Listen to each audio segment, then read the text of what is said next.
And we're back on South Texas Now. You're listening and watching Attorney Joe Flores. I'm a nurse practitioner, and I've got some skin in the game because I've done a decade. I worked with the Honorable Carl Lewis, and after him, the person that took over his bench, Terry Shamsi. And Terry Shamsi, his honor, is now in private practice. Carl Lewis, unfortunately, and I really believe this, had such tremendous stress that the job got to him and affected him, and he died of unknown causes, but some believe it was a cardiac event, because I saw him struggle with the children. And let's jump into that. You said something that really, you're listening to Judge Joe Benavides, Precinct 1, Place 1, right now. And Judge, I'm glad you're on, because people are getting really a break right now. You're getting a warning on TV about fines, about how it can progressively get worse and end up in Judge McCoy's court with the pokey. So let's start out there. We left off with you saying some parents don't even know, or maybe are in denial, that their child is a bully or participates in gang activity or drugs or alcohol. Okay, so let's start right then and there. Are you facing parents that are just in total denial about their child's activities? You do have some parents that are in denial, and as any parent, that's your child, and you're going to do what you can to save that child. And, right. But I understand it, and I can see right through them. I'm just trying to educate these parents, to tell them the bottom line is they're accountable to what's occurring with their child. They're minors, and like I've said, you got minors that are on school campus using tobacco, those June pens and stuff. But you don't know what's in them. You don't know what's in them. But anyway, it's a cigarette. Smells a little skunky to me. Yes. I mean, yeah. You have some that are juveniles that are drinking, which is illegal, alcohol. But my main concern, Joe, is the fighting, the bullying, and the truancy. Everything comes to play with the Cloud of Turbulence. And the Cloud of Turbulence is a program that shows all these different flags. And the end product is truancy. A lot of kids are bullied. A lot of kids are afraid to go to school. And what happens? They don't go to school. And against the wishes of their parents. Parents have a hard time getting those kids up, having a hard time telling their kids to go to school. And but deep down, I think it's due to the fact that you have a lot of peer pressure in school. You have a lot of bullies in school. And I should say a lot, but you have those that are bullies that will prevent a child from going to school. And I'm just trying to educate these parents to say, look, help me out. I tell the schools directly, help me out. Help the courts and help the parents to make definitely sure that those kids understand there's consequences for everything. And I'm guarantee you right now that a lot of parents, even myself, couldn't afford the fines.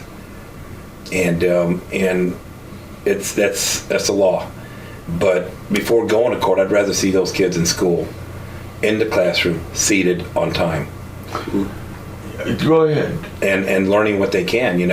I went through this whole system as a young child through special resources, meaning that I had a person that would help me through elementary school, through middle school, and through high school.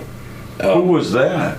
That was under CCISD, when I attended Roshaw, T.G. Allen, Ella Barnes Middle School, Hamlin Middle School, and Ray High School, and graduated. Rough. And I was bullied, but I knew how to turn my back around. The bigger man, the bigger person, not just a man, the bigger person that's in a situation like this turns around and walks away from stuff like that. I always did. I never smoked a cigarette in my life. I never believed in that stuff when I was a kid. I just wanted to find other ways to improve myself. And I knew I had issues about trying to learn, to adapt. I wasn't. I was a slow learner. I couldn't learn I couldn't adapt to the school environment, but I stood there. I wanted to make my mom proud, so I did graduate. I have 3 college degrees under my belt. I served 21 years in the Marine Corps. I tell these kids, look, if I could do it, they could do it. But now I have to try to convince the parents to help me out to convince their kids that they could complete high school, graduate, and go through the branches of going to college, a trade school, the armed forces. There's many branches out there after high school, branches of opportunity. And that's what I try to stress out to the parents, that we as a village have to try to assist our students to the best of our abilities so they could graduate. Well, I know that my daughter is thinking of decapitating me on the internet for saying this, but later on in high school, she told me, Dad, I was bullied, and this was 6th, 7th, 8th grade, and she didn't want to tell me because we were sending her to a private school. We were paying all this money. She said, I didn't want to give you more problems. And you always told me, stay out of trouble, make good grades. And I felt terrible that I did not know. And I was in the middle of it, as every day I felt like a hypocrite going to the Juvenile Justice Center and telling these parents, and I was a parent that did not know. So if I did not know, as a lawyer who takes care of the Juvenile Justice Center, I mean, there's a lot of things that children don't tell you that are going on, and that is scary. Exactly. And so what sort of stories are you hearing?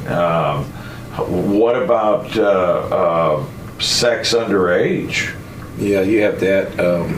What's called is date rape at a young age. And, I have a small little presentation to seniors and juniors from high school, explaining to them that, it's wrong, it's illegal, and male or female could get into a lot of serious trouble by doing that. Going back to the bullying, I urge all the parents that if they have issues with their kids to please call my office, 361-888-0201. And we have nonprofits that I really engage with, that to try to help out and assist me with the children. I think it's everyone's problem, and we got to work as a team to make sure that we correct and or educate our students on the consequences on getting into a fight at school, bullying another person. It's not right to bully anyone. I was bullied, because of the clothes I was wearing. I didn't have the clothes that other kids had, the Tommy Hilfigers and all these. Ocean Pacific, or we used to call Otro OP. Well, right, yeah.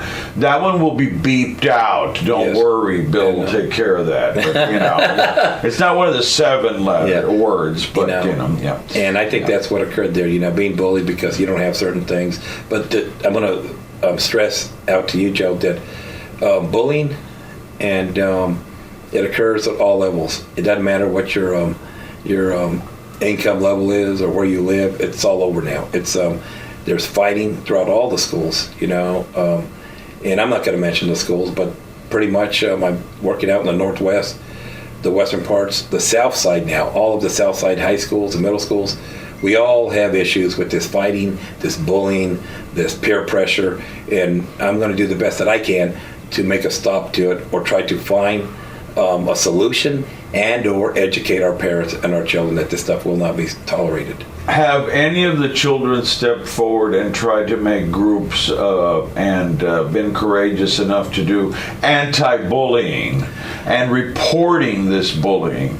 Well, what I wanted to do, and I'm glad you brought that up, I wanted to go to the school levels, the middle schools and the high schools, to see if they could probably create some type of club, the anti-bullying club, where we could have kids that are proactive on trying to report bullying, or try to at least talk to other kids at their level about fighting and bullying, and that it's not good. You don't make friends like that. you definitely don't make friends like that. I think the best thing to do is to have their peers to speak to each other about not being a bully, and that's just all hateful, and it's not good in school.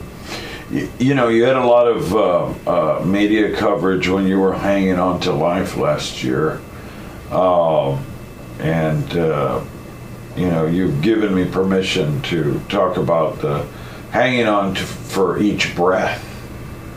You were in the ICU. What was going through your mind when all that was going on? Well, when I was in ICU, I was in the hospital for about a month and a half, 2 months, and I always thought in my mind that my job was not done. It wasn't completed, so I prayed, internally by myself, saying I need another chance to finish this job of trying to get these kids graduated from high school. Certain things came into me and said there's certain cases that I didn't oversee, that I left on the bench. Things were just going through my head about what's going to happen, and just asking for another opportunity to be right here and start educating the parents and the kids about how important education is for these young kids. We have the opportunity to see our kids graduate and walk that stage, and there's so many companies here that are looking for that. But what they're looking for is a young child, a young adult that's educated, a young adult that's drug-free, and a young adult that has self-motivation, self-dedication, and wanting to work. And that's what I'm looking at, is trying to get these kids graduating from high school, going to higher education or trade school, or work with one of these corporations here. The economic engines of the Coastal Bend, there's a lot of them. We've got 2 minutes left, but 888-0201 is the magic number. Reach out. If you're like Bruce Wilson, who has done an excellent job. Bruce Wilson, if you're out there, you are to be commended. And my heart goes out to you for your loss of your loved one.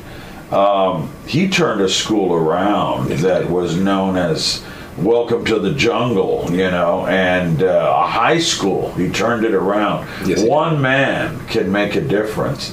In the minute that we have left, what do you want to tell these parents, these educators, these students? I mean, a child may be watching this and saying, they're just coming down on me.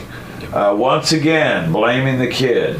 What about the system? The cops aren't doing anything. The teachers aren't breaking up the fights. I'm not protected when I go to school. I don't feel safe. And the minute we have left, what do you have to tell them? I want to tell the parents not to give up on their child. I tell the parents, I want to tell the parents, the students, and the school administrators, school teachers, school counselors, that we have to work together to find better solutions to make definitely sure our children graduate from high school. And that's what we want. We want to make our Coastal Bend here, the city of Corpus, the county of New Oasis, a very well-oiled, educated Coastal Bend.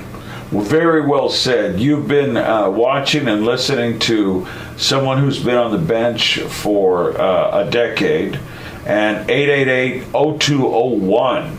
If you're concerned about your child. We are out of time, but we thank you for joining us. Judge Joe Benavides, 888-0201. Thank you, and God bless.